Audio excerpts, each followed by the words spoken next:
Hi అండి.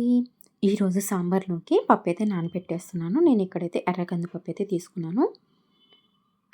2 times అయితే wash చేసేసుకొని వాటర్ అయితే పోసేసుకొని పెట్టేసేస్తున్నాను. ఒక గ్లాస్ కందిపప్పుకి 2 గ్లాసులైతే వాటర్ అయితే పోసేసి పక్కనైతే పెట్టేశాను. ఇక్కడ పాపైతే సేమియా ఉప్మా చేయమని చెప్పేసి అడిగింది. ఇంక నేనైతే మర్చిపోయానండి సేమియాలు వేయించడము. ఇంకా ఒక ఉల్లిపాయ అయితే కట్ చేసేసుకొని తాలింపు కూడా వేసేసాను. ఇంకా తర్వాత అయితే గుర్తొచ్చింది సేమియాలు వేయించలేదు అని చెప్పేసి ఇంక వేరే ప్యాన్ పెట్టేసేసుకొని సేమియాలైతే వేయించుతున్నాను. ఇంకా సేమియాలైతే వేగేలోపు ఇటు ఆనియన్స్ కూడా వేగిపోతున్నాయి. ఒకసారైతే ఈ విధంగానే సేమియా వేయించకుండా టైం లేదని చెప్పేసి వేశాను. తనకైతే అస్సలు నచ్చలేదు. ఇంకా అప్పటి నుంచైతే ఈ విధంగా అయితే వేయించేసేసి పెట్టేసేస్తున్నాను. ఇంకా వాటర్ అయితే వేసేసుకొని అదే విధంగా సాల్ట్ కూడా వేసుకున్నాను. ఇంకా వేయించిన సేమియాని కూడా వేసేసుకొని ఒకసారి అయితే కలిపేసేస్తున్నాను. సేమియాని వేయించుకొని చేసుకోవటమే చాలా టేస్ట్‌గా ఉంటది. ఇంకా సేమియా వేసేసాక ఇంక మూత పెట్టేసేసుకుంటే ఇంకా అదే ఉడికిపోయిద్ది.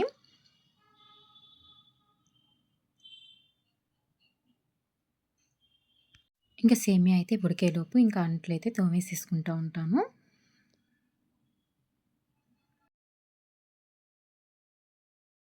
పిల్లలు ఇంట్లో ఉంటే అసలు పనే అవ్వదు. ఇంకా స్కూల్‌కి వెళ్తా ఉంటేనే ఇంకా పని అవుతా ఉంటది టైమ్ టు టైము.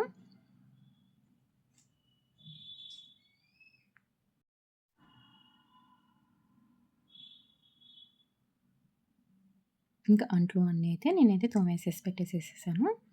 ఇంక ఈలోపు ఉప్మా కూడా రెడీ అయిపోయింది. చూసారు కదా! ఈ విధంగా వేయించుకొని ఒకటికి 1.5 కప్పున వాటర్ పోసేసుకుంటే పొడి పొడిగా అయితే ఉప్మా రెడీ అయిపోయిద్ది. ఇంకా పాపకైతే ఉప్మా పెట్టేసి ఇచ్చాను. ఇంక తనైతే తింటా ఉంది. నేనైతే ఇంకా తోమేసాను కదా! ఇంకా ఇందాక అంట్లు అవైతే కడిగేసేసుకుంటున్నాను.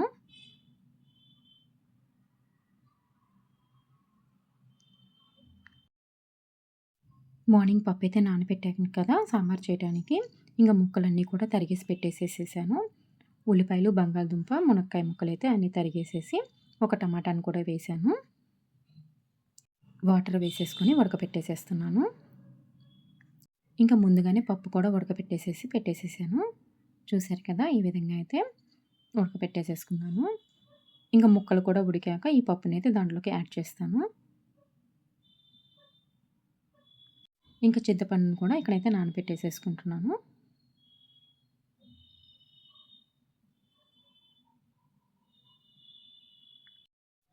ముక్కలన్నీ ఉడికాక ఇంకా పప్పును కూడా వేసేసుకున్నాను. చింతపండు వాటర్‌ను కూడా వేసేసుకొని ఒకసారి అయితే ఈ విధంగా కలిపేసేస్తున్నాను. ఒక్కొక్కసారి ముక్కలు కూడా కుక్కర్‌లో పెట్టేసేస్తాను. ఒక విజిల్ వచ్చేంత వరకు ఉంచేసుకొని స్టవ్ ఆపేసేసుకుంటాను. కానీ ఈరోజు మాత్రం విడిగానే ఉడకపెట్టేసేసాను ముక్కలు. ఇంకా ఆ ముక్కలు ఉడికాక పప్పు కూడా వేసేసుకున్నాను. దీంట్లోకి ఉప్పు, కారం, పసుపు అదేవిధంగా సాంబార్ పౌడర్ కూడా యాడ్ చేసి ఒకసారి అయితే కలిపేసేసుకుంటున్నాను. కొంచెం బెల్లం కూడా యాడ్ చేశానండి. సాంబార్‌లో బెల్లం యాడ్ చేయడం వల్ల టేస్ట్ అయితే చాలా బావుంటది. పాపకైతే ఎంత బెల్లం యాడ్ చేసినా సరిపోదు. ఇంకొంచెం యాడ్ చేయొచ్చు కదా! అని చెప్పేసి అడుగుతా ఉంటది. ఇంకా సాంబార్‌లోకి తాలింపు కోసమైతే తాలింపు కూడా వేసేసేసాను. ఇంకా ఆఫ్టర్‌నూన్ అయితే అందరం కలిసి అయితే అన్నం అయితే తినేసేస్తున్నాము. చూసారు కదా! చాలా టేస్టీగా ఉంది సాంబారు.